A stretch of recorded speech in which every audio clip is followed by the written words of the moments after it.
Hello, this is Dr. Christy Patton-Lukes, a chemical engineering professor at Missouri S&T. In this video lesson, we will begin looking at Chapter 10, which is Stage and Continuous Gas-Liquid Separation Processes, and we will be specifically looking at absorption. Now, I am aware that you cover absorption in your staged mass transfer class also, but the focus is a little bit different.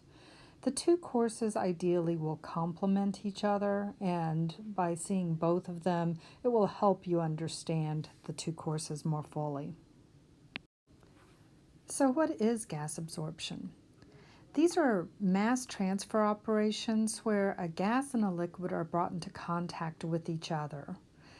But the purpose really determines whether or not we call it absorption or stripping. In absorption, we are bringing a gas that has a contaminant into contact with a liquid, and one or more of the components in this gas are removed. Stripping or desorption is a similar process, but we're taking a liquid that has a contaminant, bringing it into contact with a gas so that we remove the contaminant from the liquid.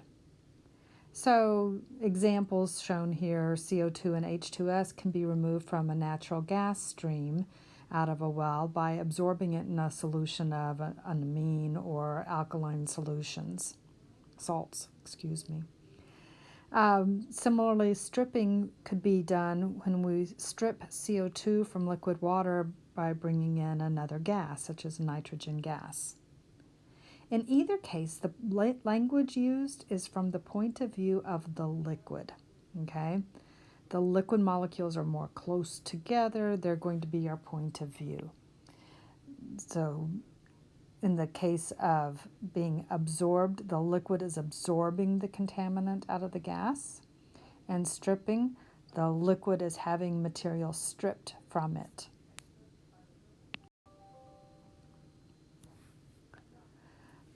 There's a lot of different kinds of equipment that can be used. Most frequently, we're going to use packed columns or plate columns. Our course focuses on the packed columns. Now, in a packed column, basically the gas will enter the bottom of the tower and liquid will enter the top, and they pass through a packing, which you can see over to the right.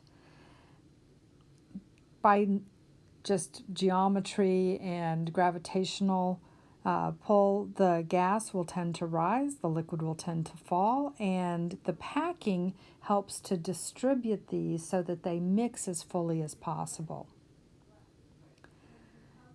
We are going to describe the gas as being lean or rich in the contaminant. So if it's a rich mixture, it has a lot of the contaminant. A lean mixture has very little of the contaminant. When we talk about the liquid, we're going to talk about it as being strong or weak.